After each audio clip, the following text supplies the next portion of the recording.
ప్రభువునందు ప్రియులారా, మనం ఈ దినం శుక్రవారం ఈ రాత్రి ప్రార్థన సమావేశం ప్రారంభించుకుందాం. మరి దేవాలయానికి వచ్చిన వారు కూర్చోండి.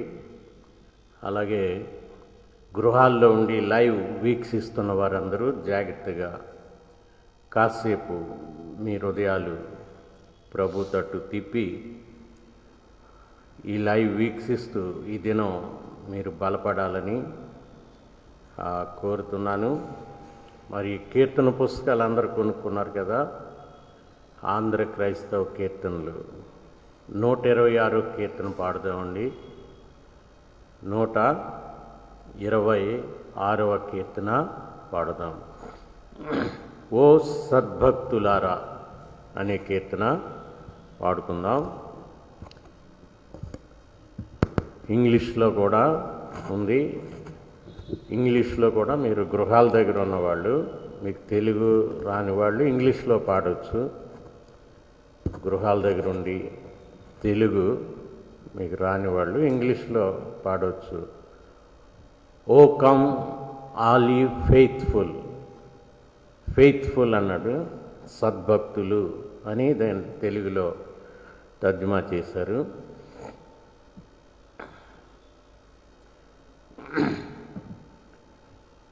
ఓ సద్భక్తులారా,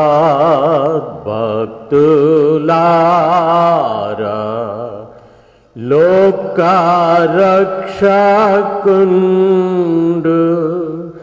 బేత్లెహేమందు నేడు జన్మించెన్. రాజాధిరాజు ప్రభువైన యేసు నమస్కరింపరండి, నమస్కరింపరండి, నమస్కరింపరండి. ఉత్సాహముతో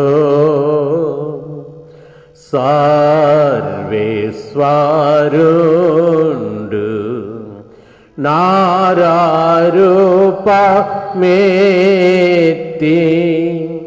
కన్యకు పుట్టి నేడు వేంచేసెన్. మానవ జన్మ మెత్తిన శ్రీ యేసు నీకు నమస్కరించి, నీకు నమస్కరించి, నీకు నమస్కరించి.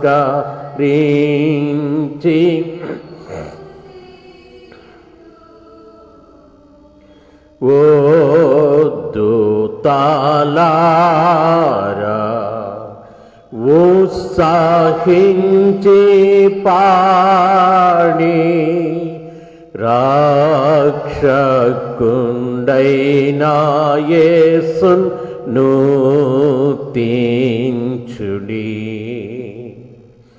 పారాప్తరుండా నీకు స్తోత్రమంచు, నమస్కరింపరండి, నమస్కరింపరండి, నమస్కరింపరండి. ఉత్సాహముతో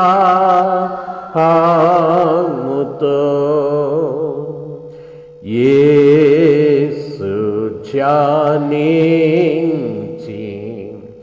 నీ పవిత్ర జన్మ మీ వేళ స్తోత్రము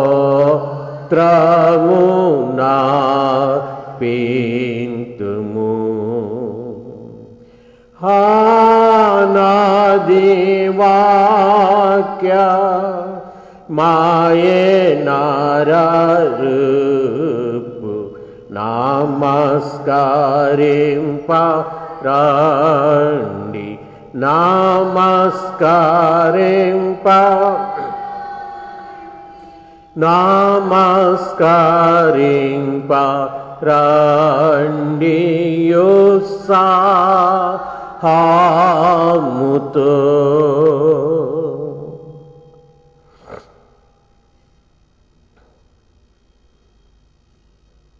పాడారా పాట? పాడారా? రాని వాళ్ళు ఎవరన్నా ఉన్నారా? ఈ పాట ఇంకా రాని వాళ్ళు ఎవరన్నా ఉన్నారా? నీకు రాలేదా? ఎప్పటికి వస్తుంది? ఎంతకాలానికి వస్తుంది అని అడుగుతున్నాను. ఈ పాట ఎంతకాలానికి నీకు వస్తుంది? మిగతా వాళ్ళు అందరికీ వచ్చానమాట. పాడమంటే పాడతారు, నోరు మూసి కూర్చున్నారు. పాడమంటే పాటిసేలా ఉన్నారు కదా. ఎవరిని పిలిచినా వచ్చినా నాకు రాదు అని చెయ్యొద్దండి రానివాళ్ళు. అంటే అందరికీ వచ్చేలాగా ఉంది. అందుకే ఎవరిని లేచి పాడమన్నా పాడాలి. లైవ్ పెడతాను మీకు. రాని వాళ్ళు చెయ్యొద్దండి అంటే చెయ్యొత్తరే ఏమి? రాని వాళ్ళు చేయొద్దండి. మిమ్మల్ని వదిలేసి వచ్చిన వాళ్ళు పాడమంటాను. అందరికి వచ్చేసింది. అందరికీ వచ్చు కదా. ఇప్పుడు నేను పాడమన్న వాళ్ళని పాడండి. నువ్వు రాములం పాడు. పాడతావా?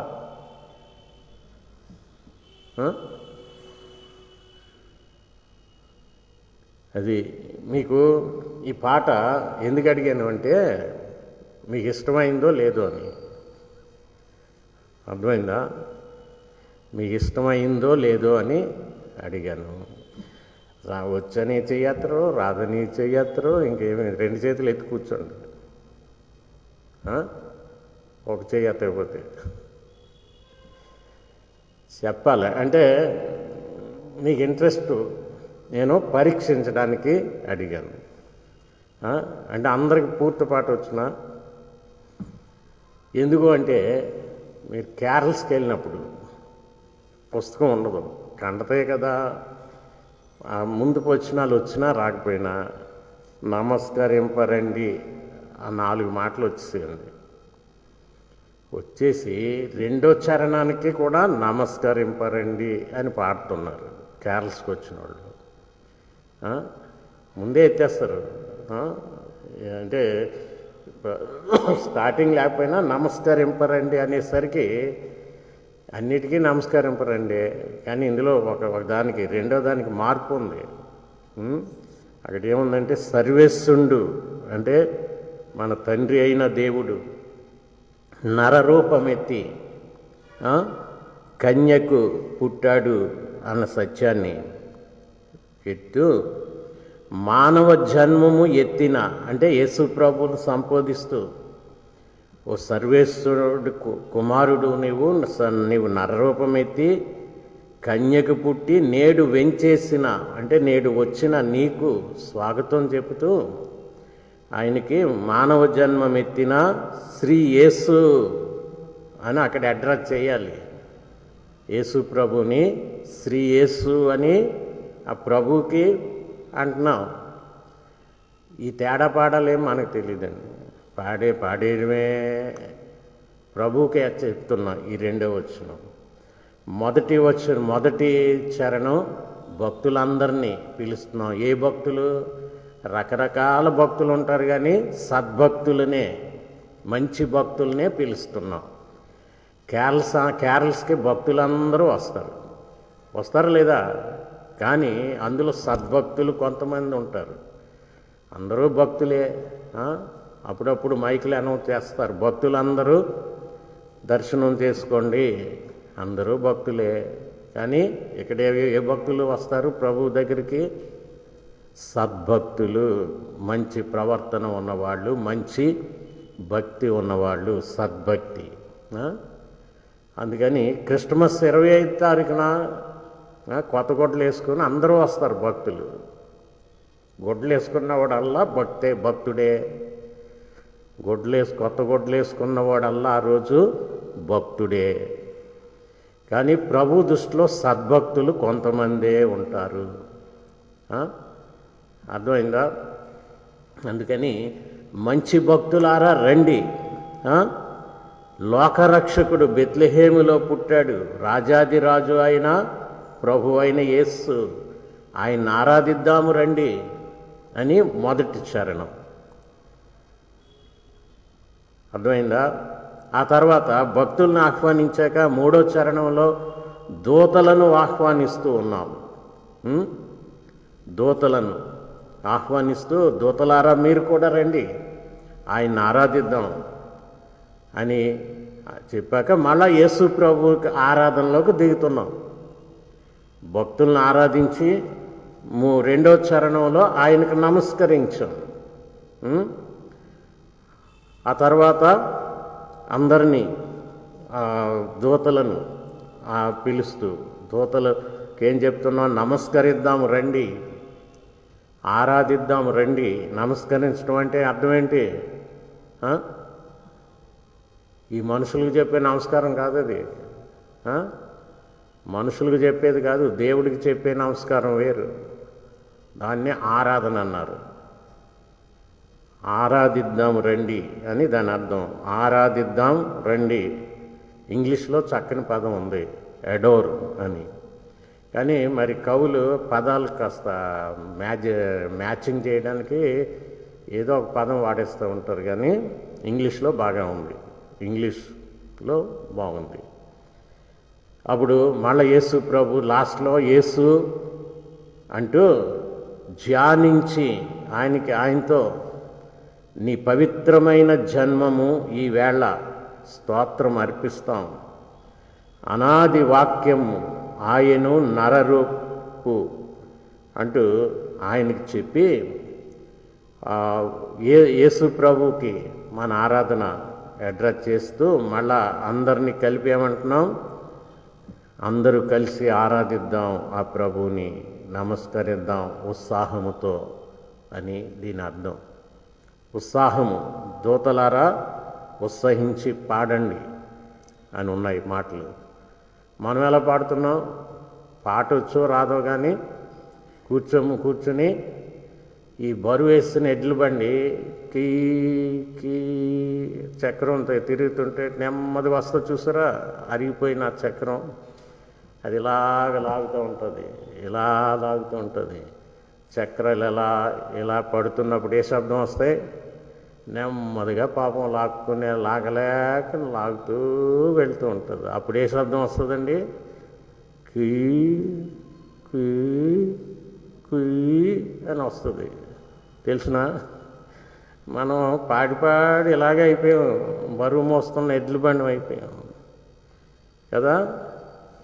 ఉత్సాహంగా ఎందుకు పాడలేదండి? ఇప్పుడు మీరు ఉత్సాహంగా పాడితే మీ వాయిస్ ఎక్కడికి రావాలి? ఇక్కడ పడుతుంది. అది ఉత్సాహంగా పాడాలి. అందుకని చెప్పాను కదా, భక్తులందరూ క్యారల్స్కి వస్తారు. అందులో సద్భక్తులు కొంతమంది అంటే దేవుని భయం కలిగిన వాళ్ళు. మిగతా భక్తుల సంగతి చెప్పలేము. నేను చెప్పాను కదా, చిన్నప్పుడు క్యారల్ పార్టీ పరలోకంలో పాడే దూతల్లాగా ఉంటుందని వెళ్ళాను. వెళ్ళేసరికి పాటలు పాడేవాళ్ళు పాటలు పాడుతుంటే బయట ఉండిపోతారండి కొంతమంది. వీళ్ళు ఎందుకోసం అంటే పొగ పీల్చుకునేవాళ్ళు, బ్రాందీలు ఈ తాగేవాళ్ళు, వాళ్ళ దగ్గర ఉంటుంది సరుకు. ఆ రోజంతా దగ్గర ఉంటుందట. ఏమిటంటే వాళ్ళకి చలి అయ్యిదట. ఆ రెండు ఉంటే చలి అయ్యిదట. మరి ఎవడు రమ్మన్నాడరా మిమ్మల్ని క్యారల్స్కి? ఇంట్లో పడుకోవచ్చు కదా చలి అయ్యకుండా. ఇదిరా బాబు, ఇలా ఏళ్ళతో తిరగడం ఏంటని నేను మానేస్తాను. ఆ రోజు నుంచి క్యారల్స్ మానేసి ఈ కూటాలకు వెళ్ళేవాడిని. వీధుల్లో క్రిస్మస్ చేసేవారు గ్రామాల్లో, వాటికి వెళ్ళేవాడిని. ఆ తర్వాత ఇక్కడికి వచ్చాను సోంపేట. ఫస్ట్ క్యారల్ ఎలా ఉంటుందని చూద్దామని వెళ్ళాను. అది ఒక రకంగా ఉంది, తర్వాత చెప్తాను. నెక్స్ట్ క్యారల్ నేనే ప్లాన్ వేశాను. సోంపేట చుట్టూ తిరగడం కాదురా బాబు, గ్రామాల్లో కూడా విశ్వాసులు ఉన్నారు కదా, రండి ఒక బండి పెడతాను అని లారీ పెట్టేస్తాను, దానికి గూడు కట్టేస్తాను. అర్థమైందా? మరి ఆ రోజుల్లో అయ్యే దొరుకుతాయి. లారీ తెప్పించి గూడు కట్టేస్తామండి. సహలాలు పుట్టుక చూసేసి కంచెలు చూసి బోరగాం మీదకే వెళ్తున్నాం. అప్పుడు లారీ అదే పాత లారీ కదా, పెద్ద సౌండ్ అది. నేనేమో డ్రైవర్ దగ్గర స్పెషల్ సీట్లో కూర్చున్నాను ఒక్కడిని. బోరగాం దగ్గర లారీ ఇంజిన్ ఆఫ్ చేశాడు. పాకిస్తానుతో ఏదన్నా యుద్ధం అవుతుందా లోపల అనుకున్నాం. లోపల ఉన్న వాళ్ళు తన్నుకుంటున్నారు. ఎందుకు అంటే ఒకటి పెద్ద కోట్ వేశారు, ఆ కోట్ నిండా బుడ్డీలు పెట్టారు లోపల. ఈ సహలాలు పుట్టుగా కంచెలు అన్నీ తిరిగేలోపు ఇటు తాగేశాడు అది. ఆ బుడ్లన్నీ ఖాళీ చేశాడు. ఆ కోట్ లోపల ఖాళీ బుడ్లు ఉన్నాయి. ఈ బోరగాం లైన్ చాలా లాంగ్ కదా, హాయిగా తాగుదాం కూర్చుని అనుకున్నారు. ఒక్కొక్కడికి ఇస్తే ఖాళీ బుడ్లు వస్తున్నాయి. ఆ బుడ్లో గాలి గాలి తాగారు. ఇందులో ఏమైందంటే నాకేం తెలుసు అంటాడు వాడు. ఇక యుద్ధం జరిగేసరికి అప్పుడు చెప్పాను, మళ్ళా ఎవడో రాకండి క్యారల్స్కి, బండి తిన్నగా చర్చి దగ్గర తెచ్చా, అందరిని దింపేశా. ఆ రోజు నుంచి ఈ రోజు వరకు ఎవడన్నా ఇలాంటి వాడు క్యారల్స్కి వస్తే కాళ్ళు ఇరుగుతాయని చెప్పా. అర్థమైందా? ఇప్పుడు సంఘం అంతా క్యారల్స్కి వస్తున్నారు. గమనించారా? సంఘం అంతా క్యారల్స్కి తిరుగుతున్నారు కాబట్టి ఇబ్బంది ఏమీ లేదు. అందరూ ఇలాంటి వేషాలు వేయడానికి అవకాశం లేదు. అందుకని మనం ఉత్సాహంగా పాడాలి, ఉత్సాహంగా పాడాలి. అందుకని మీరు మీ వాయిస్ ఎంతవరకు వస్తుందో చూద్దాం. మొదటి చరణం పాడాక వాక్యంలోకి వెళదాం. మొదటి చరణం. ఇళ్లల్లో ఉన్న మీరు కూడా పాడాలి. ఇంట్లో ఉన్న మీరు కూడా మీ పెంకిలు ఎగిరిపోయేలాగా పాడాలి. అర్థమవుతుందా? ఇళ్లల్లో ఉన్న మీరు మీ పెంకిలు ఎగిరిపోవాలి మీరు పాడితే. చూద్దాం. ఓ సద్భక్తులారా, ఓ లోకరక్షకుండు బేత్లెహేమందు నేడు జన్మించిన్. రాజాధిరాజు ప్రభువైన యేసు నమస్కరింపరండి, నమస్కరింపరండి, నమస్కరింపరండి ఉత్సాహముతో.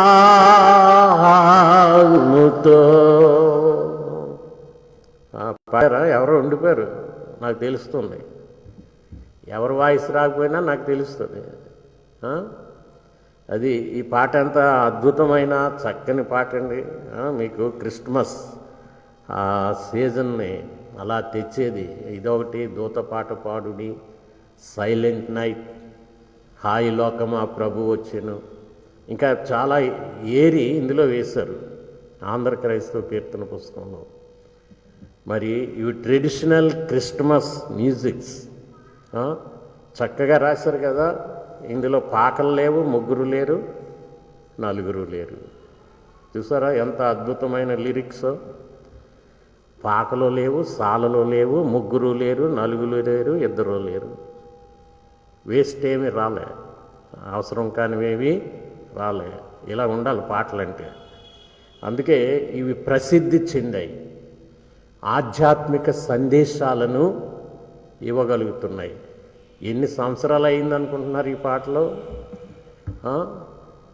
100 సంవత్సరాలు అయిన పాటలు ఇవి. ఇక దేవుని వాక్యంలోకి వెళ్దాం. మత్తయి సువార్త 2వ అధ్యాయము, మత్తయి సువార్త 2వ అధ్యాయము 9వ వచనం నుండి 12 వరకు చదువుదాం. వారు రాజు మాట విని బయలుదేరి పోవుచుండగా, ఇదిగో తూర్పు దేశమున వారు చూచిన నక్షత్రం ఆ శిశువు ఉండిన చోటికి మీదుగా వచ్చి నిలుచు వరకు వారికి ముందుగా నడిచెను.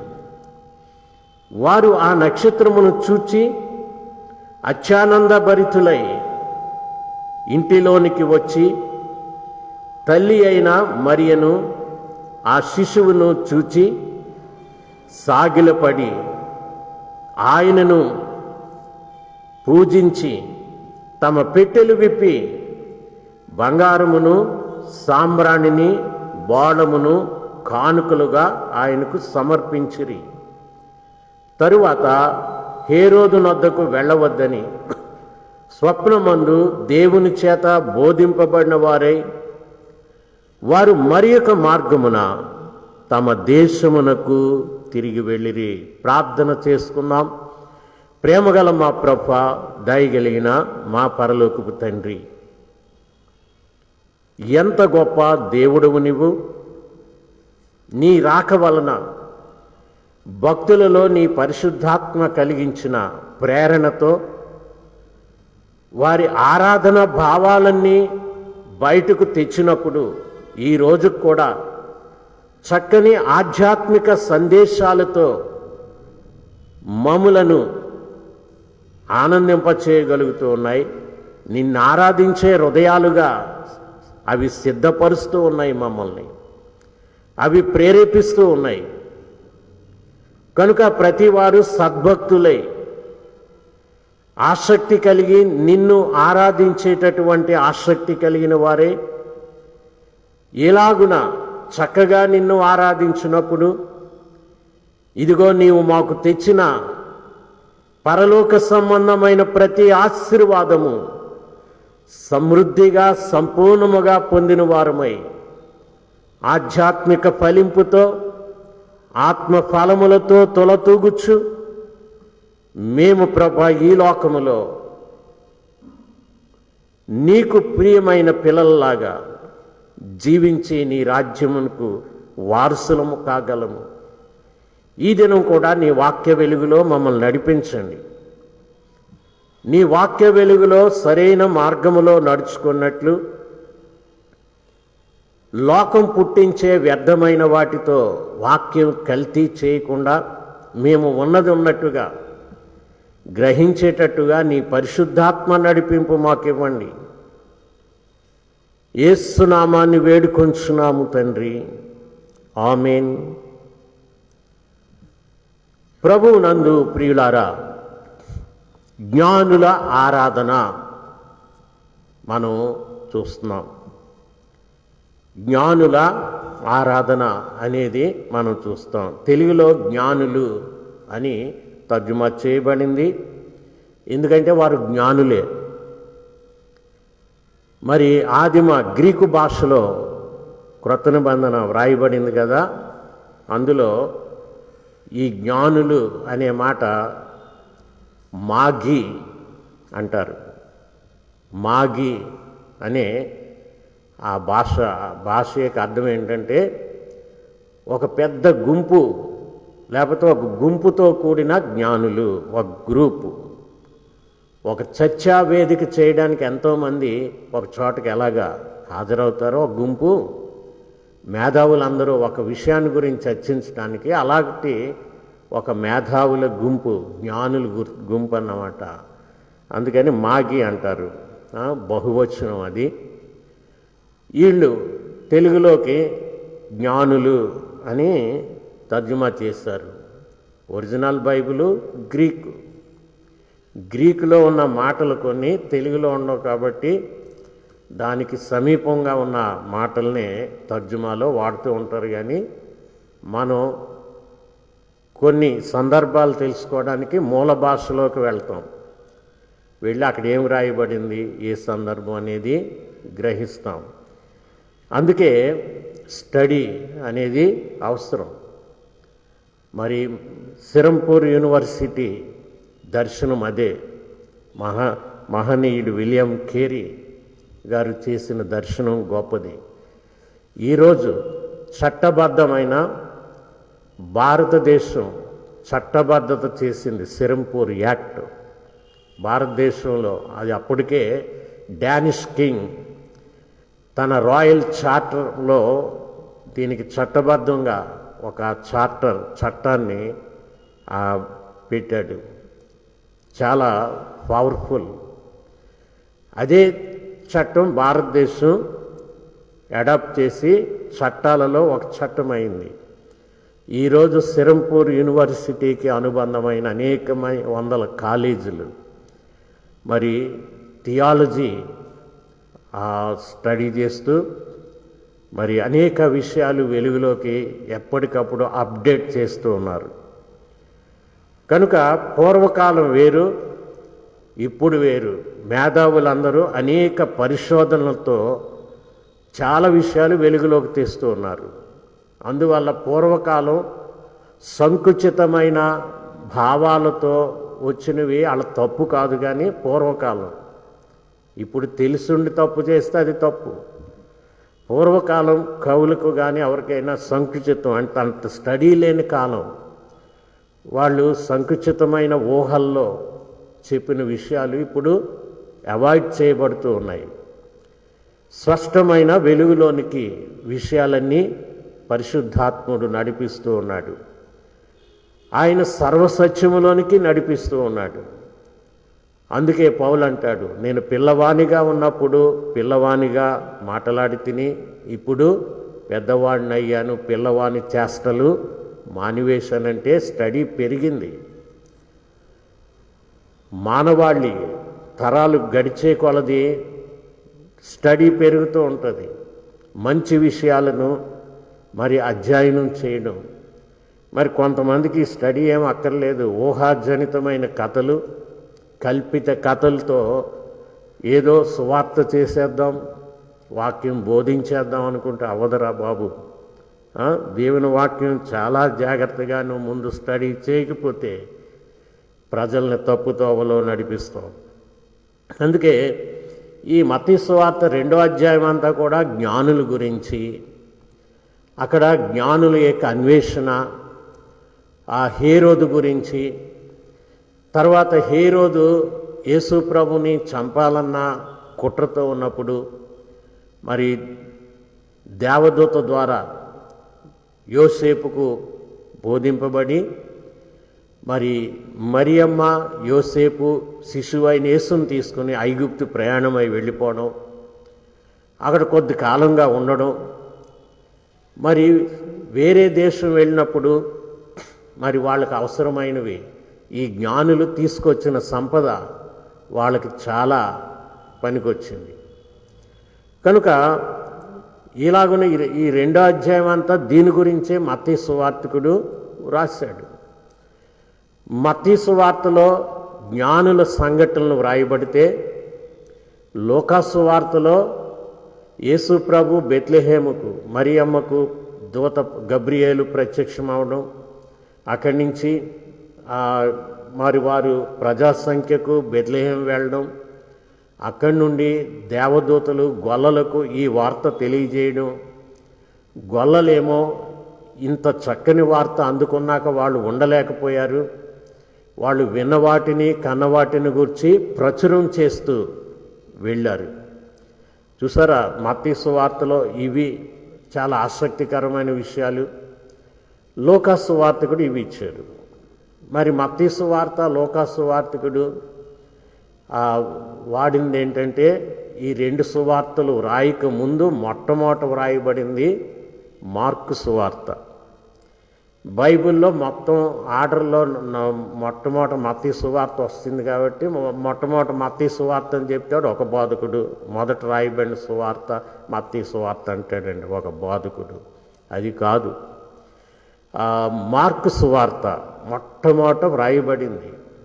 మార్కు సువార్త అది ఎందుకు వ్రాయబడింది అంటే, మరి శిష్యులు యేసు ప్రభు చేసిన కార్యాలన్నీ కళ్ళారా చూశారు. వారి చేతులు దేనిని తాకి చూచాయో, దేనిని నిదానించి కనుగొన్నారో, ఇవన్నీ ఊరకనే రాసేసి కాదు, టచ్ చేసి కళ్ళతో చూసి చెవులతో విని ఆ అద్భుతాలు జరిగినప్పుడు కానా అనే ఊరిలో నీళ్లు ద్రాక్షారసంగా మారినప్పుడు అది నోట్లో వేసుకున్నారు.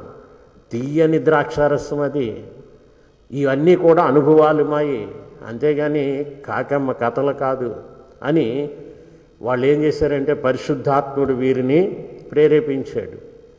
మీరే కానీ ఈ విన్న విషయాలు, కన్న విషయాలు, చూచిన విషయాలు రాయకపోతే గ్రంథంగా చాలామంది తయారైపోతున్నారు.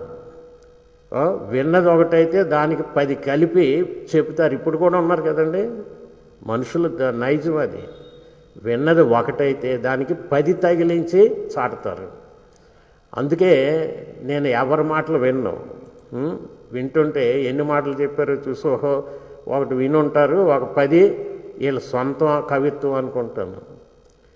ఎప్పుడు నేను అంగీకరిస్తానంటే అది నిజమని నాకు తేలినప్పుడే అంగీకరిస్తాను. అందుకని ఎవరు చెప్పేస్తే వినండి.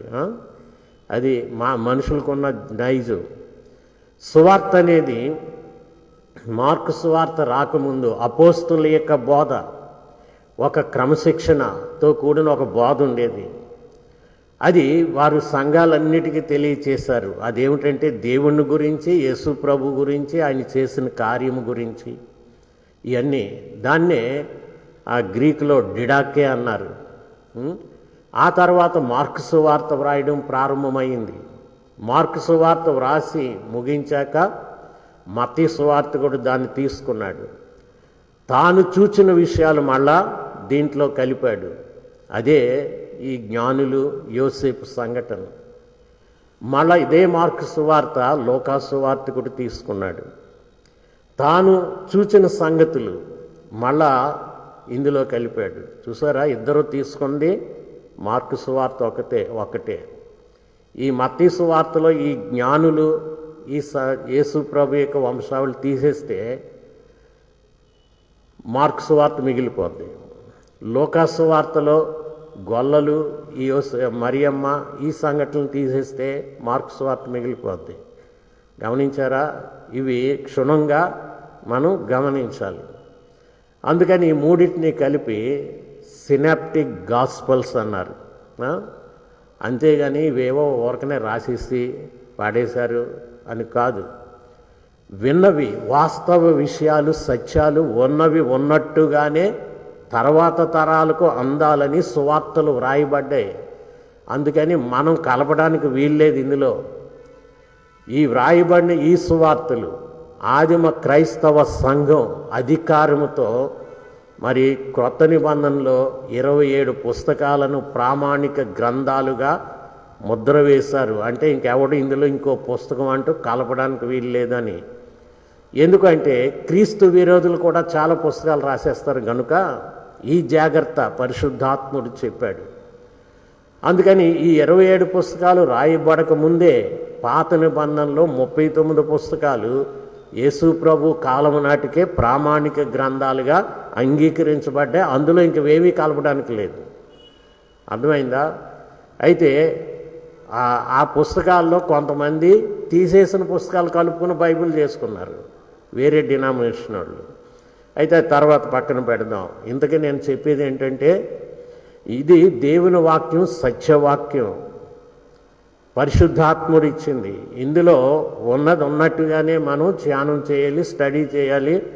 లేని మాట, ఒక్క మాట కానీ ఒక్క అక్షరం కానీ కలపడానికి ఎవరికి అధికారం లేదు, కలపకూడదు. కలిపితే అది శాపకరమైన విషయం అని బైబిల్ చెప్పింది. అందుకని బైబిల్ ఇంత గ్రంథాన్ని ఎందుకు దేవుడు మన చేతుల్లో పెట్టాడు అంటే, ఇదిగో వారల్ ట్రెడిషన్ అంటే మాట రూపముగా సాగే దాంట్లో అసలు ఒకటైతే చివరికి మాట మోసుకుని వెళ్ళేసరికి వేస్ట్ అంతా, అబద్ధం అంతా చివరికి వెళ్తుంది. అర్థమైందా? ఇక్కడ బాబురా మంచి బాలుడు అని నేను అన్నాను. అన్నానా? బాబురావు వచ్చాడా లేడా? వచ్చాడు. బాబురావు మంచి బాలుడు అన్నాను. బాబురావు మంచి బాలుడు గేటు వరకు బాగానే అన్నారు. మళ్ళీ ఇంటికి వెళ్ళారు. బాబురావు మంచి బాలుడే కానీ అని మొదలుపెట్టారు. మళ్ళా రెండో రోజు అయ్యింది, అబ్బే బాబురావు అంత మంచోడేమీ కాదు అన్నారు. అంత మంచోడు కాదు అన్నవాళ్ళు మళ్ళా మూడో రోజుకి అంత మంచోడు కాదంటే దాని అర్థం ఏంటి? చెడ్డోడు. ఇక మూడో రోజు ఏమన్నారట, ఇక పెద్దగా మాట్లాడిన బాబురావు చెడ్డోడు అని మొదలుపెట్టారట. మళ్ళా నాలుగో రోజు సరికి ఆహా చెడ్డోడా అని ఇంకోటి విన్నాడట, బాబురావు చెడ్డోడట అని ఈడు మొదలుపెట్టాడు. ఇంకోటి విన్నాడట, బాబురావు చాలా చెడ్డోడట అని ఈడు మొదలుపెట్టాడు. అలాగ బారుగా వెళ్ళిపోయింది, కంచెలో వెళ్ళిపోయింది అన్నీ. అందరూ అంటున్నారు బాబురావు చెడ్డోడట కదండి. అరే నేను ఇక్కడ మంచోడు అన్నాను, బారుగా వెళ్ళేసరికి ఆ మాట ఎలా మారిపోయింది? చెడ్డుగా మారిపోయింది. అది మానవ నైజం, మానవ నోరుకి మానవ బెదడుకు ఉన్నటువంటి ఒక జబ్బు. విన్న సత్యం ఒకటైతే అది అలా చెబుతూ ఏం చేస్తారండి, వారల్ ట్రెడిషన్లో మార్చేస్తారు. అందుకే దేవుని వాక్యం మారకూడదనే పరిశుద్ధాత్ముడు చాలా జాగ్రత్తగా ఈ గ్రంథాలు ఈరోజు మన చేతికి ఇచ్చాడు. అందుకని మార్చకూడదు. ఈ విషయాలు కూడా మనం స్టడీ చేసుకుని వెళ్ళాలి. ఈ 2000 సంవత్సరాలుగా ఒక మంచి స్టడీ జరుగుతోంది, ఇప్పుడు కూడా జరుగుతుంది. అనేక వాస్తవ సంఘటనలు ఆ స్టడీస్ వల్ల బయలుపడుతూ ఉన్నాయి. అయితే ఏ స్టడీ చేసినా దీనికి దగ్గరగా ఉండాలి, లేని ఇందులో కలపడానికి లేదు, దీనికి దగ్గరగా ఉండాలి, అది నేర్చుకోవాలి. అందుకని నేనేం చేస్తున్నానంటే మీకు ఈ క్రమబద్ధమైన వాక్యాన్ని బోధించడం అనేది మీరు చూస్తూ ఉన్నారు ఇక్కడ ఈ సోంపేట సంఘంలో. దీనికోసం నేను చాలా జాగ్రత్త పడతా. ఏమాత్రం తప్పుడు స్టేట్మెంట్లు పొరపాటును కూడా వస్తాయేమని చాలా జాగ్రత్త పడతా.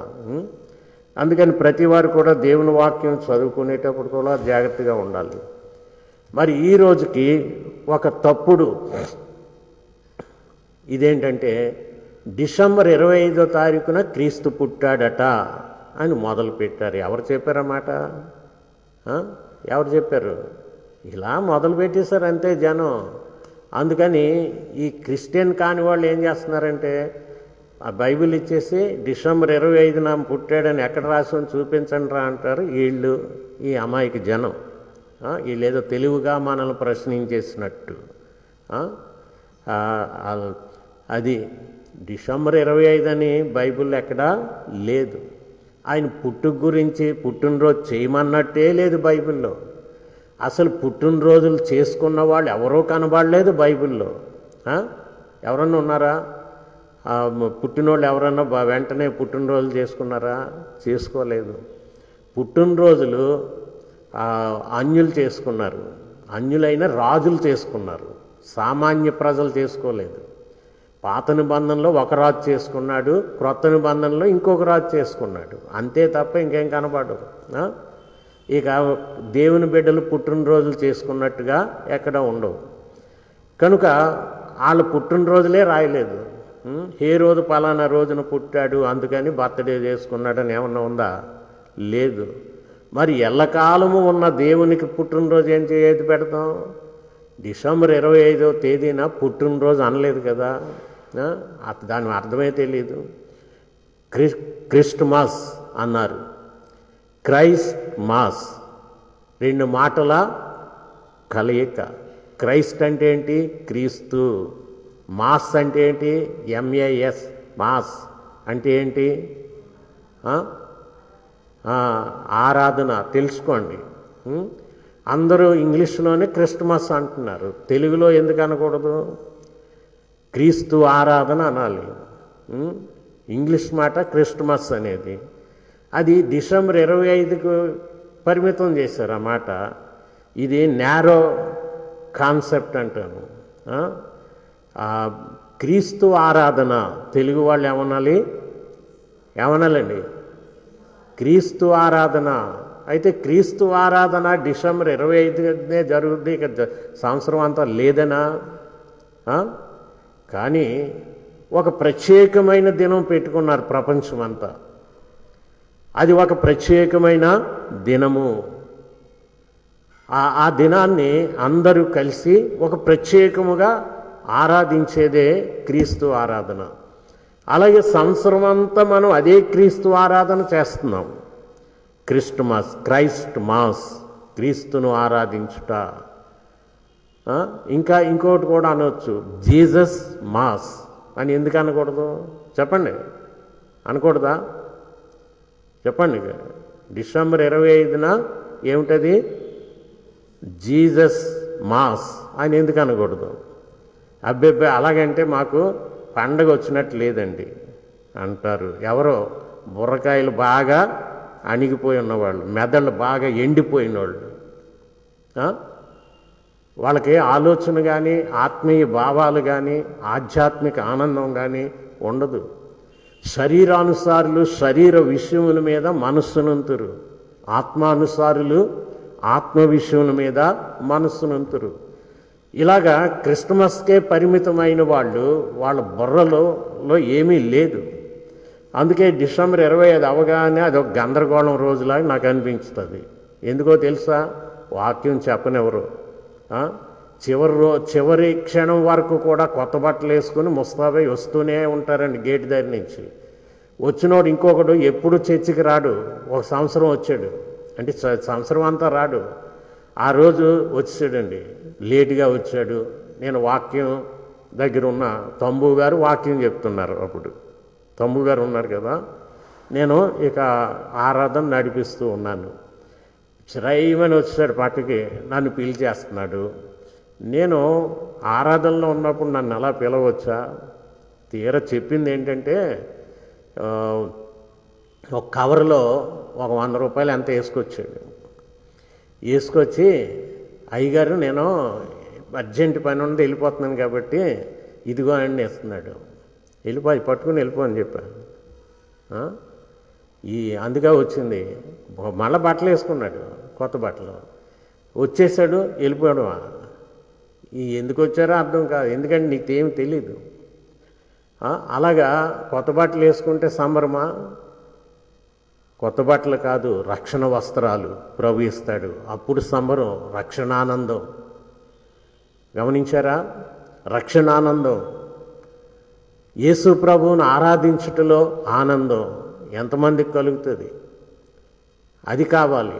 అలాంటి ఆనందంతో కొంతమంది వస్తారు, లోకానందంలో కొంతమంది వస్తారు. ఏదేమైనా ఆ రోజు మనం ఇలా జ్ఞానులు ఆరాధించినట్లుగా ఆరాధించాలి. వారు రాజు మాట విని బయలుదేరిపోతూ ఉంటే వాళ్ళకి సహాయం చేసింది వారు చూచిన నక్షత్రం ఆ శిశువు ఉండిన చోటికి మీదుగా వచ్చి నిలిచి వరకు వారికి ముందుగా నడిచెను అని ఉంది. వాళ్ళని నడిపించినటువంటి నక్షత్రము ఏ రీతిగా ఉందనేది ఎవరు ఫోటోలు తీయలేదు. అది ఏ రకంగా వాళ్ళు నడిపించిందన్నది ఎవడు వీడియోలు తీయలేదు. తీసారేమన్నా? ఎవరన్నా తీసారా చెప్పండి? అప్పుడు ఈ కెమెరాలు ఇవన్నీ ఉన్నాయి. అసలు కెమెరా లేదు ఫోటో తీయడానికి, వీడియో లేదు. ఎక్కడ అది ఎందుకు తీస్తారు? కనుక నక్షత్రం ఎలా నడిచింది అని ముందు అది చాలా పెద్దదై ఉంటుంది. ఇలాంటి తిక్క ప్రశ్నలు వేయవలసిన అవసరం ఏమీ లేదు. దేవుడికి సమస్తము సాధ్యం. వాళ్ళని నడిపించడానికి ఆయన అవసరమైన రీతిలో అవసరమైన నక్షత్రాన్ని పెట్టాడు అంతే. అంతేగాని దీని మీద తిక్క ప్రశ్నలు వేయవలసిన అవసరం లేదు. దేవుడికి సమస్తము సాధ్యం. జ్ఞానులు వాళ్ళు నక్షత్రాలని, ఖగోళాల్లో ఉన్న విషయాల్ని పరిశోధన చేస్తారు. వాళ్ళు ఈ రోజుల్లో లాంటి స్కాలర్స్ కాదు. ఈ రోజుల్లో స్కాలర్స్ అని చెత్త చేస్తూ ఉంటారు. ఆ చెత్త అంతా వీళ్ళ బుర్రల్ని చెత్త కుండి చేసి పడేస్తుంది. గమనించారా? అలాంటి పరిశోధనలు కాదు. వాళ్ళు నిఖార్సుగా నిజాయితీగా చేసేవాళ్ళు. అందుకే వీళ్ళని జ్ఞానులు అన్నారు. వాళ్ళ భాషలో మాగి, జ్ఞానుల సమూహము. కనుక వీళ్ళు వైద్యం మీద పరిశోధనలు, ఖగోళం మీద పరిశోధనలు, అలాగే ఇతర శాస్త్రాలు, తత్వశాస్త్రముల మీద పరిశోధనలు, ఇవన్నీ చేసేవారు. వీళ్ళు ప్రత్యేకమైన వ్యక్తులు, రాజులకే వీళ్ళు సలహాలు ఇవ్వగలిగిన వారు, అంత స్థాయిలో, ఉన్నతమైన స్థాయిలో ఎదిగిన వారు. కనుక వీళ్ళు చేసిన పరిశోధన చాలా జాగ్రత్తగా, భయభక్తులతో, వీళ్ళకు ఉన్నది ఏంటంటే దేవుడు ఉన్నాడు అని ఎరిగిన వాళ్ళు. ఇప్పుడున్న శాస్త్రజ్ఞులు కాదు, దేవుడు ఉన్నాడు అని ఎరిగిన వాళ్ళు వీళ్ళు. అందుకే ఆ దినాలలో ఈ దినాలలో లాంటివి ఏమీ లేకపోయినా వాళ్ళకంత దృష్టి, జ్ఞానం ఉండి అనేక విషయాలు చెప్పగలిగారు. అది వాళ్ళకున్న ప్రత్యేకత. వీళ్ళు మరి నడిచి వెళుతూ ఉంటే ఆ నక్షత్రం వాళ్ళని శిశువు ఉండిన చోటికి నడిపించిందట. గమనించారా? వారు యెరూషలేము వచ్చేసారు. యెరూషలేము పుట్టాడేమో అనుకున్నారు, కానీ నక్షత్రాన్ని కాస్త వాళ్ళు గమనించలేదు. అంతకుముందు నడిపించింది కూడా ఈ నక్షత్రమే. కనుక ఈ నక్షత్రం అనేది యేసు ప్రభువుకి సాదృశ్యంగా ఉంది. నేను లోకమునకు వెలుగుగా వచ్చాను అని చెప్పిన యేసు ప్రభువుకి సరిపోయింది కదా. నేను లోకమునకు వెలుగు, నన్ను వెంబడించువాడు చీకటిలో నడవక జీవపు వెలుగు కలిగి ఉండును. కనుక యేసుకు సాదృశ్యంగా అది నిలవబడింది. కనుక ఆ వెలుగిచ్చిన నక్షత్రము, నిజ నక్షత్రము యేసు గనుక ఆ యేసు దగ్గరికి ఆ నక్షత్రం నడిపించింది. కనుక యేసు ప్రభు దగ్గరికి వెళ్ళాక వాళ్ళు నిజముగా అక్కడ ఏమైందంటే వాళ్ళల్లో ఒక అద్భుతమైన అనుభవాలు కలుగుతూ ఉన్నాయి. మరి వారికి ముందుగా నడిచిన వారు ఆ నక్షత్రమును చూచి అత్యానంద భరితులై చెప్ప సఖ్యముగానే ఆనందంతో నింపబడ్డారు. ఒకవేళ డిసెంబర్ 25వ తారీఖున గొప్పవాళ్ళందరూ చక్కగా కేకులు చేసుకొని, మంచి బిర్యానీలు చేసుకొని హాయిగా తిన్నప్పుడు ఎంత ఆనందిస్తారండి గొప్పవాళ్ళు. పేదవాళ్ళు కాదు. పేదవాళ్ళకి అసలు చేసుకోవడమే రాదు.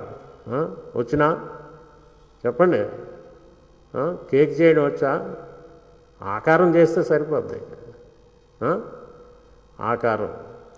పలావ్ చేయడం వచ్చినా రంగు వస్తే సరిపోద్ది. బాగుంది కదా, అదొక ఆనందం. కనుక నిజంగా మంచి దమ్ బిర్యానీ మన చర్చిలో చేస్తున్నాం కదా. డిసెంబర్ 25వ తారీఖున మంచి డిన్నర్ చేసేటప్పుడు అందరూ ఆనందిస్తారా, లేకపోతే కాస్త దుఃఖపడతారా?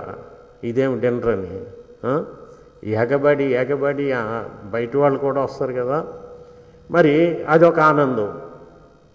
మరి వీళ్ళు ఎలాగ ఆనందించారంటే ఆ నక్షత్రం యొక్క కాంతిలో వీళ్ళకి ఎంతో అత్యానందభరితులయ్యారటండి. వాస్తవికమైన ఆనందం. మరి ఆ ఆనందం ఇదిగో యేసు ప్రభు వల్లనే వస్తుంది అని ఇక్కడ ఈ నక్షత్రం సాక్ష్యం ఇస్తుంది. అత్యానందభరితులు కనుక వాళ్ళ జీవితంలో చాలిక అనుకున్నారు. ఆ ఇంట్లోకి వెళ్ళిపోయారండి. ఎందుకంటే నక్షత్రం తిన్నగా వెళ్ళి ఆ ఇంటి మీద నిలబడింది. ఓహో, ఇక్కడే పుట్టాడని వాళ్ళకి అర్థమైపోయింది. వాళ్ళ యొక్క ప్రయాణం, అన్వేషణ ఫలించింది. మన ప్రయాణం, మన అన్వేషణ ఈ విశ్వాస యాత్రలో ఎప్పుడు ఫలిస్తుందంటే లోకమునకు వెలుగునని చెప్పిన యేసు ప్రభును వెంబడించినప్పుడే అది ఫలిస్తుంది. అప్పుడు గమ్యానికి చేరతాం. ఆ యేసు ప్రభువును మనం మన హృదయాల్లోకి చేర్చుకోనంత వరకు మన బ్రతుకులు చీకటి బ్రతుకులు, దారి కనబడని బ్రతుకులు. గమనించారా? కానరాని దారిలో మనం ప్రయాణం చేస్తూ ఉంటాం. చివరికి వెలుగు వాళ్ళని ఎక్కడికి నడిపించింది? ఆరాధనకు సిద్ధపరిచింది. చాలామందికి ఇప్పటికి కూడా ఆరాధన అంటే ఏమిటో తెలియని వాళ్ళు కూడా ఉన్నారండి. బాప్తీసం తీసుకున్నారు, ప్రభు బల్ల కూడా తీసేసుకుంటారు. ఈ లాక్డౌన్ టైంలో టోటల్గా చర్చి తాళాలు వేస్తున్నందువల్ల ప్రభు బల్ల లాస్ అవ్వకూడదని లైవ్లో నేను వాక్యం చెప్తూ మీ బల్ల రొట్టె రసం ప్యాక్ చేసి ప్రతి వాళ్ళకి ఇంటి దగ్గరికి పంపించేస్తున్నాను కదా, ఆవిడ చాలా సుఖమైపోయారండి. సుఖమైపోయి గత వారం చర్చిలో ఇచ్చినప్పుడు ఇంటి దగ్గర కూర్చొని రప్పించుకున్నారటండి. ఇదేమన్నా ఆ హోటల్లో దమ్ బిర్యానీ కాస్త ఒక ప్యాకెట్ తెచ్చే ఇక్కడ కూర్చొని తింటానడానికి జాగ్రత్త, ఇలాంటి వాళ్ళకి పట్టుకెళ్ళకండి. ఈ ఆదివారం ప్రభు బలం ఉంటుంది. అర్థమైందా? మొదటి ఆదివారమా చెప్పండి? కాదు, అయినా ఉంటుంది. ఎందుకంటే మొదటి ఆదివారం ఉండదు, ఈ ఆదివారం ఉంటుంది. గుర్తుపెట్టుకోండి, మొదటి ఆదివారం ఉండదు, ఈ ఆదివారం ఉంటుంది. అందుకని ఈ ఆదివారం అందరూ మీ డ్రెస్ అన్నీ వేసుకుని వస్తారు. గమనిస్తున్నారా? ఈ మార్పులు నేను ఎందుకు చేస్తున్నానంటే ఎందుకన్నా మంచిదని చేస్తున్నాను. కనుక ఇక ఇంటి దగ్గర కూర్చొని నాకు కూడా రొట్టె రసం తెచ్చేయండి అని ఎవరు చెప్పకండి. వస్తే తీసుకుంటారు, లేకపోతే ఇంటి దగ్గర ఏదో తింటూ కూర్చోండి. ఆ చుప్పులు కొనుక్కొని తినండి, సరిపోద్ది. ఈ బుర్రకాయలు లేకపోతే సరే. అసలు ప్రభు బాల గురించి తెలుసుంటే ఇలా రప్పించుకోరు. లాక్డౌన్ టైంలో ఒక్కసారే ఇంటికి పంపించాం, 1-2 సార్లు. అంతేగాని లాక్డౌన్ తీసేసిన దేవుని మందిరంలో ప్రభు బాలు ఇస్తున్నా సరే ఇంటి దగ్గర కూర్చుని తీసుకోవడం వల్ల లాభం ఏమీ లేదు. తీసుకోకండి, దానివల్ల ఇబ్బంది కూడా వస్తుంది. నేర్చుకోండి కాస్త. ఆరాధన అంటే ఏమనుకున్నారు? రావాలి దేవుని మందిరానికి, దేవుని మందిరానికి రండి, వచ్చి చేయండి. మరి ఈ జ్ఞానుల గురించి ఇంకా అనేక విషయాలు నేను చెప్తూనే ఉంటాను, జాగ్రత్తగా వినండి. తర్వాత వారు వచ్చి ఏం చేశారట? చూచి ఆ శిశువుని చూసి ఏం చేశారండి? ఆ శిశువు అంటే ఒక 3 సంవత్సరాల కుర్రోడు అయిపోయాడు. శిశువుగా ఉన్నాడో ఇంకా 3 సంవత్సరాల లోపు పిల్లోడో తెలియదు, కానీ ఆ చిన్న బాలుడు ఆ శిశువును చూచి ఏం చేశారు? మొట్టమొదటి ఏం చేశారు? అందరూ సాగిలి పడిపోయారు. పెద్ద గుంపండి, పెద్ద జనాంగం వచ్చారు. అది ఒక యాత్రికుల గుంపులాగా ఉంది. వాళ్ళందరూ సాగిలిపడ్డారు. వెంటనే ఆ శిశువు ఎప్పుడైతే వాళ్ళ కంటికి కనబడ్డాడో ఆ రాజాదిరాజును ఆ శిశువు యొక్క ముఖంలో చూడగలిగారు. ప్రభువులకు ప్రభు అయిన యేసును ఆయన ముఖంలో చూడగలిగి వెంటనే ఆటోమేటిక్గా వారి హృదయాలు చెప్పేసే సాగిలి పడిపోయారు. అంటే వాళ్ళ అన్వేషణ ఎంత లోతుగా సాగింది, ప్రభువును కనుగొనగలిగారు. మరి యెరూషలేములో ఉన్న గుడ్డోళ్ళు ఎవ్వడికి కూడా యేసు పుట్టాడన్న సంగతే తెలియదు. అవునా?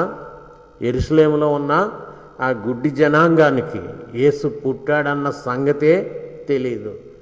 పొలంలో ఉన్న గొర్రెల కాపరులకు ఆ వార్త తెలియబడింది. ఎందుకంటే వాళ్ళు సిద్ధపడి ఉన్నారు. నిజమైన మెస్సియా, నిజమైన పస్కా గొర్రె పిల్ల వస్తాడు, ఆయన వచ్చి మా పాపాలు తీసేస్తాడు అని కనిపెట్టుకొని ఉన్నారండి. అలాగా అందుకని నిజముగా కనిపెట్టుకొని ఉన్నవారికే మొదటి దర్శనం. అందుకే ఆ కనిపెట్టుకుని ఉన్నవాళ్ళు వాళ్ళు వినయముతో ఉన్నారు. వాళ్ళు వినయం గలవారు. గొర్రెల కాపరులు అంటే వినయం. గొర్రె హంబుల్నెస్కి సాదృశ్యంగా ఉంది, వినయ విధేయతలకు హంబుల్నెస్.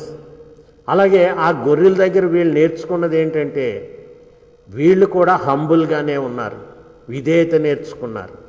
కానీ యెరూషలేములో ఉన్న మతాధికారులు, చర్చ్ ఎల్డర్స్, బడా క్రైస్తవులు గర్వం పెంచుకున్నారు. దేవుని కన్నా సుఖానుభవాన్ని బాగా పెంచుకున్నారు. కనుక వీళ్ళు చేసేది ఆరాధన మరొకట అని అనుమానం వస్తుంది. నిజమైన ఆరాధన ఎలాగుండాలి అన్నది ఎరిగి ఉండాలి. అందుకే వీళ్ళందరికీ ఆటోమేటిక్గా ఈయన రాజు అని అర్థమైంది. అందుకే ఈ రాజును గురించిన ప్రవచనాలు మనకి కనబడుతూ ఉంటాయి. ఈ జ్ఞానులు యేసు ప్రభువును దర్శించడం అనేది యెషయా గ్రంథం 60వ అధ్యాయము 1, 2, 3 వచనాల్లో ఈ ప్రవచనం ఉంటుంది చూడండి. నీకు వెలుగు వచ్చినది, లెమ్ము తేజరెల్లుము, యెహోవా మహిమ నీ మీద ఉదయించెను. యెషయా గ్రంథం 60వ అధ్యాయం నీ మీద ఉదయించెను. చూడుము, భూమిని చీకటి కమ్ముచున్నది, కటిక చీకటి జనములను కమ్ముచున్నది. యెహోవా నీ మీద ఉదయించుచున్నాడు, ఆయన మహిమ నీ మీద కనబడుచున్నది అని వాడిన తర్వాత 3వ వచనంలో ఈ ప్రాఫెసీ ఉందండి. ఏంటది? జనములు నీ వెలుగునకు వచ్చెదరు. చూసారా, ఎవరు వెలుగునకు వస్తారు? యేసు ప్రభు వెలుగు దగ్గరికి వచ్చారు. తర్వాత ఏమన్నా, రాజులు నీ ఉదయకాంతికి వచ్చెదరు. ఈ జ్ఞానుల్ని కింగ్స్ హోదాలో కూడా ట్రీట్ చేస్తారు, రాజులుగా కూడా వీరిని గౌరవిస్తారు ఈ జ్ఞానులను. ఎందుకంటే వాళ్ళకి హోదా ఉంది, అది రాజులతో సహా ఆ గౌరవం అది ఉంది. అందుకని రాజులుగా కూడా పిలువబడతారు. అందుకే తూర్పు దేశపు జ్ఞానులు అని తర్జుమాలో వచ్చింది. ఇంగ్లీష్లో కింగ్స్ అన్నారు. వైజ్ మ్యాన్ అని కూడా వాడారు. అందుకే ఇక్కడ చూసారా 3వ వచనం, జనములు నీ వెలుగునకు వచ్చేదరు, రాజులు నీ ఉదయకాంతికి వచ్చేదరు. ఇదిగో తూర్పు దేశము నుంచి రాజులు బయలుదేరాయి, నీ ఉదయించావు గనుక నీ కాంతికి వచ్చారు వీళ్ళు. మరి అలాగనే ఆ కీర్తనల గ్రంథం 72వ కీర్తన 11వ వచనం 12వ వచనంలో ఈ ప్రవచనం కూడా మనకి కనబడుతుంది. కీర్తనలు 72, 11, 12 వచనాలు. రాజులందరూ అతనికి నమస్కారము చేసెదరు. చూసారా, ఈ జ్ఞానులు యేసు ప్రభు దగ్గరికి సాగిలపడి నమస్కరించారు. అన్యజనులందరూ అతన్ని సేవించెదరు. ఈ జ్ఞానులు యూదులు కాదండి, అనేక దేశాల నుంచి యేసు ప్రభువును వెతుక్కుంటూ వచ్చిన అన్వేషకులు. గమనించారా? ఈ అన్వేషకులు అన్ని దేశాల నుంచి వెళ్ళారు అక్కడికి. ఆ రోజు యేసు పుట్టినప్పుడు వీళ్ళు వెతుక్కుంటూ వెళ్ళారు. అందుకే అన్యజనులందరూ అతన్ని సేవించెదరు అని ఉంది. దరిద్రులను మొరపెట్టగా అతడు వారిని విడిపించును, దీనులను నిరాధారులనుగా అతడు విడిపించును. కనుక రాజులందరూ అతనికి నమస్కారము చేసెదరు. కనుక గొప్ప ఆరాధన. అలాగే ఆరాధన గురించి ఈ రాజే చెప్పాడు కదా, బయలుపరిచాడు. ఏమిటి అసలైన ఆరాధన? యోహన్ సువార్త 4వ అధ్యాయంలో మనం చూస్తూ ఉంటాం. 21వ వచనం నుంచి సమరి స్త్రీకి యేసు ప్రభు వివరించి చెప్పిన మాటలు. ఆరాధన గురించి ఈ రాజు మళ్ళా ప్రజలకు తెలియజేస్తూ ఉన్నాడు. ఏమంటున్నాడు? 21వ వచనం నుంచి, యోహన్ సువార్త 4వ అధ్యాయము 21వ వచనం నుంచి, అమ్మా, ఒక కాలము వచ్చుచున్నది, ఆ కాలమందు ఈ పర్వతం మీదనైనను యెరూషలేములోనైనను మీరు తండ్రిని ఆరాధింపరు. నా మాట నమ్ముము. మీరు మీకు తెలియని దానిని ఆరాధించువారు, మేము మాకు తెలిసిన దానిని ఆరాధించువారు. రక్షణ యూదులలో నుండియే కలుగుచున్నది.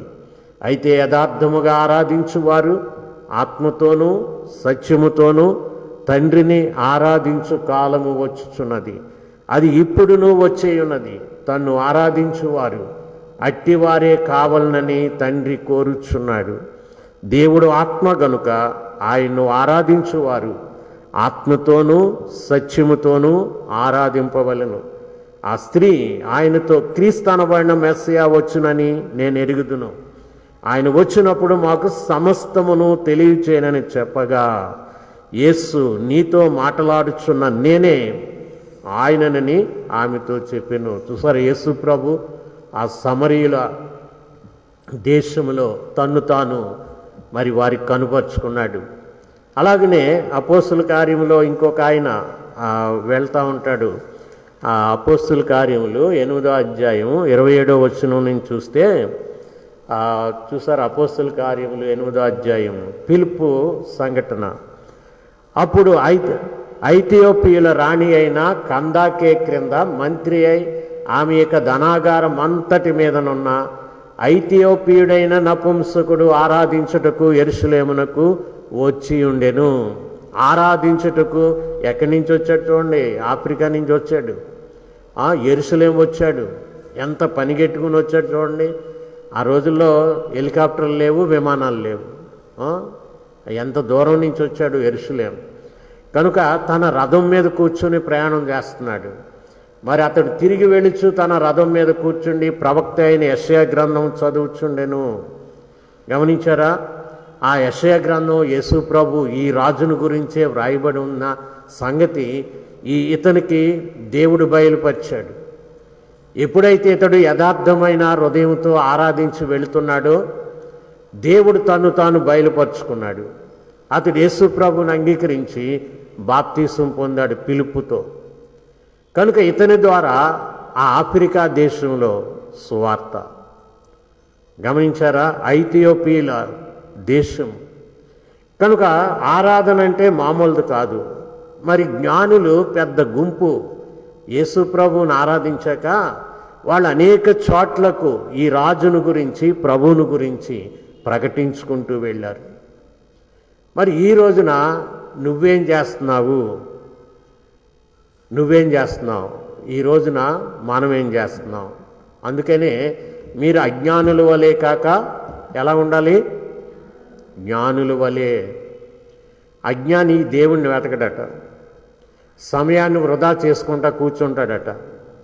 అజ్ఞానులు దేవుణ్ణి మాట ఎత్తరు, సమయం అంతటినీ దుర్వినియోగపరుచుకుంటా కూర్చుంటారట. మరి పౌలు ఏమన్నాడు? మీరు దినములు చెడ్డవు గనుక మీరు సమయమును పోనీయక సద్వినియోగం చేసుకొనుచు అజ్ఞానుల వలె కాక. అజ్ఞాని అంటే ఎవరండి? అజ్ఞాని అంటే ఎవరు? ఏమీ తెలియని పరమ సొంటలు, ఏమీ తెలియని పరమ సొంటలు. వీళ్ళు ఇంతంతా కాదు, ఖాళీకుండా ఎంత ఖాళీ డబ్బా ఏం చేస్తుంది? బడబడ మన గొల్లు మన గొల్లు చేస్తుంది. ఈ అజ్ఞానులు చేసే గొల్లు ఎక్కువ. నిండుకుండా ఎలా ఉంటుంది? కదలకుండా ఉంటుంది. వీళ్ళ జ్ఞానంతో అనేక విషయాలు ప్రచురం చేస్తారు. అలాగా దినాలు చెడ్డవండి. అజ్ఞానుల్లాగా ఉంటూ జ్ఞానులు అనుకోకండి. ఒకవేళ నువ్వు నిజంగా జ్ఞానివైతే భక్తి కలిగి ఉంటావు. నిజంగా జ్ఞానివైతే నిజమైన భక్తి ఉంటుంది. అజ్ఞానివి కనుకే నీ దగ్గర భక్తి ఉండదు. సైతాను కుతంత్రాలన్నీ బుర్ర నిండా కుక్కేసి ఉంటాడు. మాట్లాడితే కుతంత్రాలే.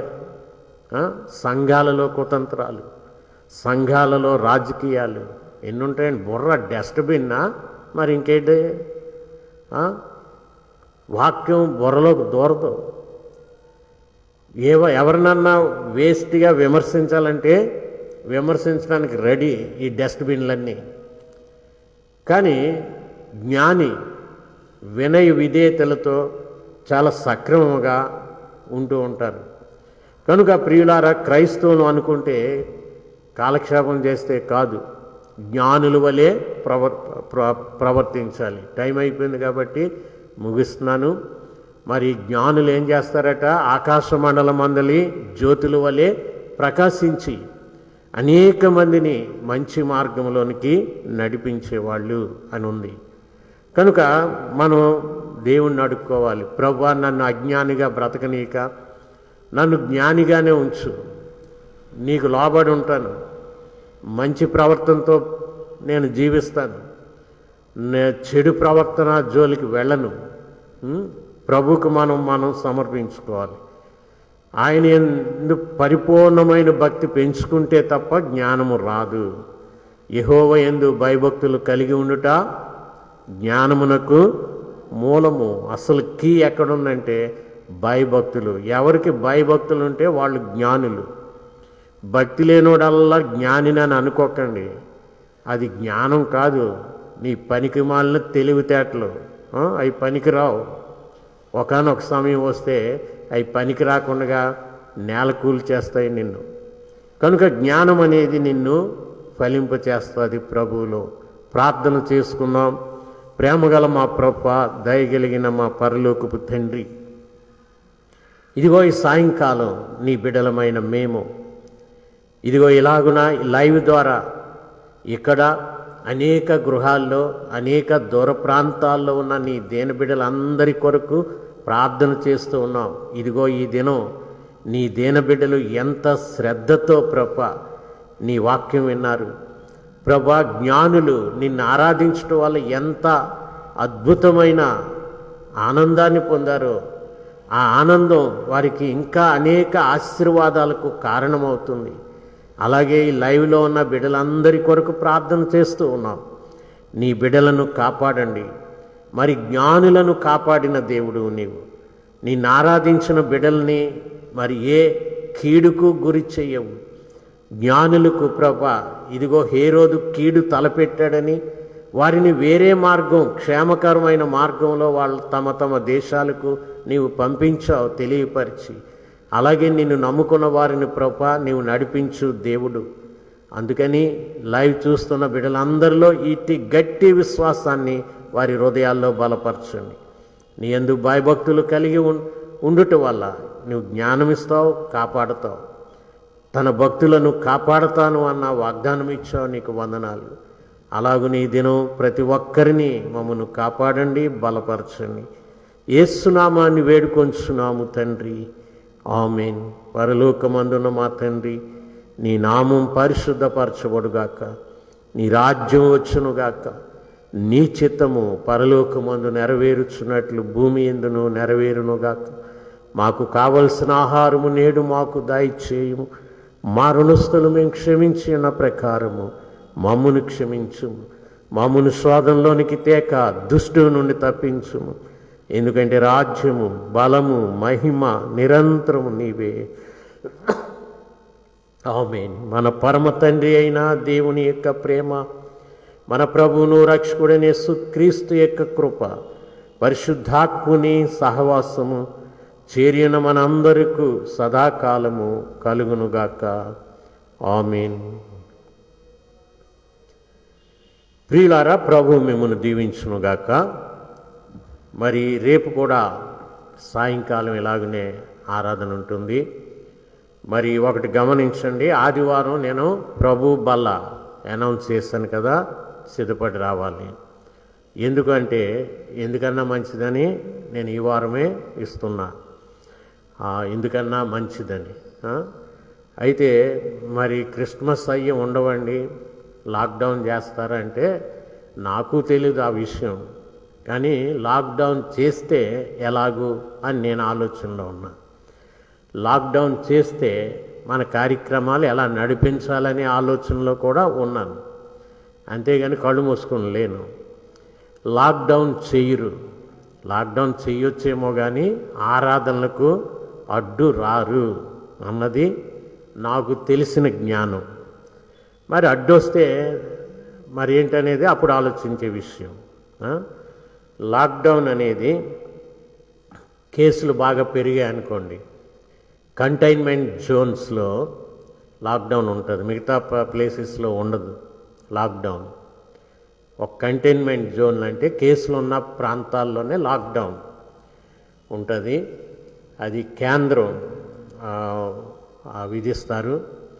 మిగతా చోట్ల యాజిటీజ్గా వారి కార్యక్రమాలు, మరి గతంలో దసరా ఎలా జరిపించుకున్నామో, ఆ దీపావళి ఎలా జరిపించుకున్నామో అలాగే ఏం జరిపించుకోవాలి, క్రిస్మస్ కూడా జరిపించుకోవాలి. తర్వాత సంక్రాంతి కూడా జరిపించుకోవాలి. అర్థమవుతుందా నేను చెప్పింది?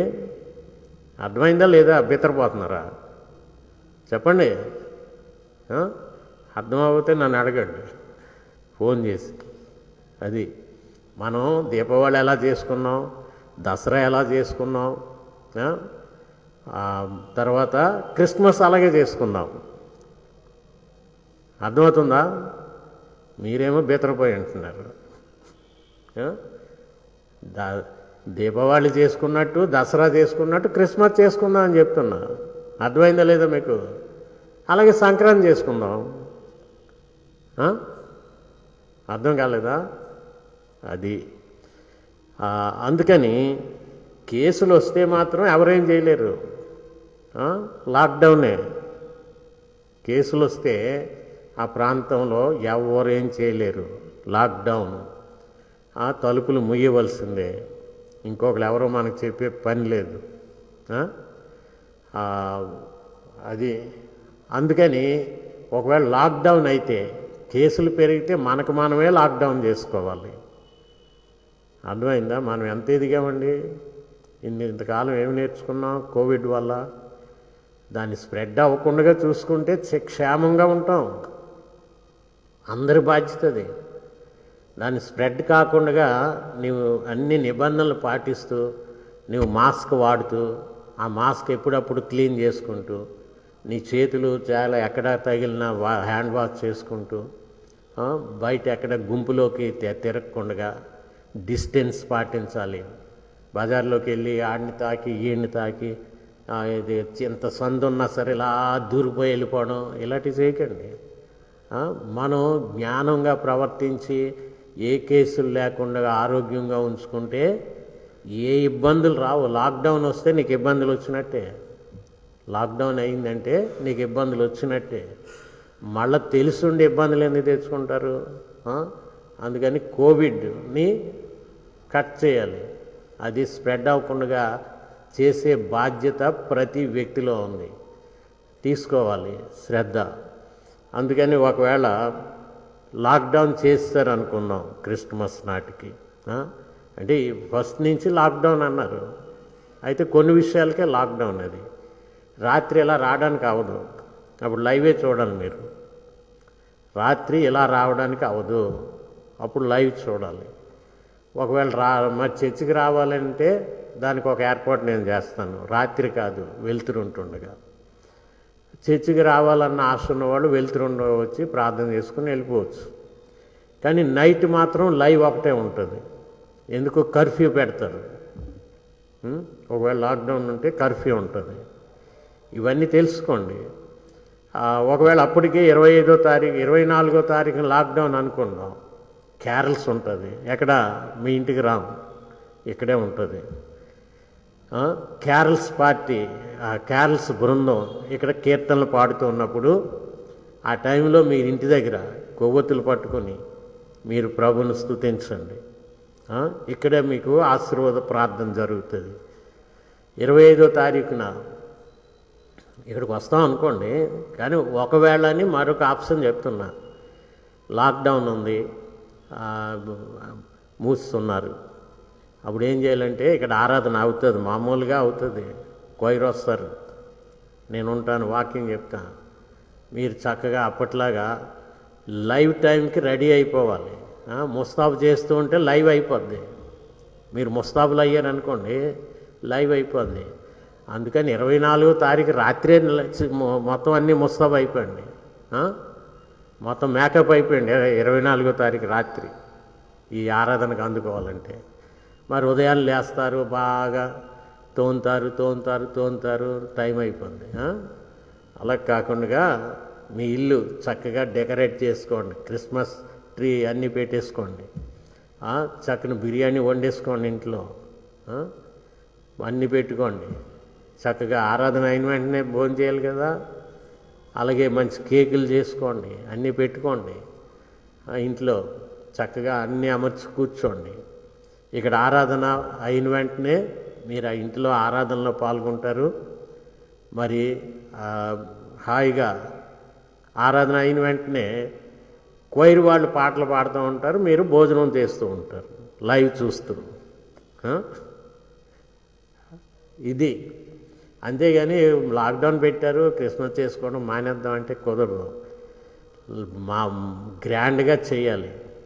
చక్కగా స్టార్ వెలిగించండి, లైట్లు పెట్టండి, బాగా ముస్తాబా చేయండి, హడావుడి చేయండి. అంతేగాని లాక్డౌన్ అనేది మానేయడానికి కాదు. చేస్తారా చెప్పండి? చేస్తారా లేదా? ఇళ్లల్లో ఉన్నవాళ్ళు చెప్పండి, నన్ను చూడకపోయినా చెప్పండి. ఇంట్లో ఉన్నవాళ్ళు కూడా కాస్త బుర్ర ఊపేయండి. అది అంతేగాని లాక్డౌన్ అండి ఈ సంవత్సరం ఏం చేయట్లేదు అనకండి. బ్రహ్మాండంగా చేసుకుని సంతోషిద్దాం. అన్నీ కేకులు తయారు చేయడం ఇప్పటి నుంచే మొదలు పెట్టండి, అందరికీ పెట్టండి, హాయిగా అందరూ సంతోషించండి. ఒకవేళ అప్పటికి అలాంటి లాక్డౌన్ లేవు అంటే 2 ఆరాధనలు జరుగుతాయి ఇక్కడ. ఉదయం ఒకటి, మధ్యాహ్నం నుంచి ఒకటి. అయితే భోజనం ఒక్కటే చెయ్యం ఇక్కడ, ఫస్ట్ బ్యాచ్ ఆరాధన అయిన వెంటనే మీరు ఇంట్లో డిన్నర్ తయారు చేసుకుని వచ్చేస్తారు, ఇంట్లో భోంచేస్తారు. రెండో బ్యాచ్ రాకముందే మీరు భోంచేసి వచ్చేయాలి. వచ్చేస్తే క్రిస్మస్ ఆరాధనలో పాల్గొంటారు. మరి 31st నైట్ ఎలాగండి? మరి కొన్ని వేల మంది వచ్చి పడిపోతారండి. దాన్ని ఎలా చేస్తారా? ఎలా చెయ్యం కనుక 31st నైట్ ఇక్కడికి వచ్చే పనే లేదు. మీ ఇంట్లోనే ఉంటారు 12 గంటల వరకు. కానీ ఇంట్లో ఉన్నవాడిని నిద్రపోకండి, మంచం మీద వాలిపోయి నిద్రపోతే అయిపోద్ది. మీరు ఇంట్లోనే ఉంటారు. ఇక్కడ లైవ్లో ఆరాధన ఉంటుంది, ఇక్కడ లైవ్లోనే నేను క్యాండిల్ వెలిగిస్తాను, మీరు అప్పుడు ఇంట్లో వెలిగిస్తారు. ఆ తర్వాత ముందుగా ప్యాక్ చేసిన వాగ్దానాలు మీకు ఇవ్వబడతాయి. ప్రార్థన అయ్యాక వాటిని ఓపెన్ చేసి మీ ఫ్యామిలీ మెంబర్స్ తీసుకుంటారు. అంతవరకు మీ దగ్గర ఉంచుకోవాలి. ప్యాక్ చేసి ఇస్తాను, ఓపెన్ చేయకూడదు. అప్పుడు అవి తీసుకోవాలి. ఇది పద్ధతి. ఇది మాత్రం 31st నైట్ ఇలాగే జరుగుతుంది, లాక్డౌన్ ఉన్నా లేకపోయినా. కారణం ఏంటంటే అంతమంది జనం ఒకసారి ఇక్కడ రావడం అవ్వదు. ఎట్టి పరిస్థితుల్లో మీరు ఇంటి దగ్గరే ఉంటారు. వీలైతే మొదటి తారీఖున ఆదివారం జరిగే ఆరాధనలాగే జరుగుతుంది. ఉదయం లోకల్ బ్యాచ్, మధ్యాహ్నం నుంచి గ్రామాల నుంచి వచ్చేవారు. మర్చిపోకండి. అలాగే రేపు ఈ క్వైర్ వాళ్ళు వస్తే నేను క్యాండిల్ లైట్ సర్వీస్ పాటలు సెట్ చేస్తాను, మీరు పాడండి. గతంలో చేసిన ప్రోగ్రాంలన్నీ ఉన్నాయి, ఎలా చేశారో ఒకసారి చూడండి. అవసరం అయితే వేస్తాను.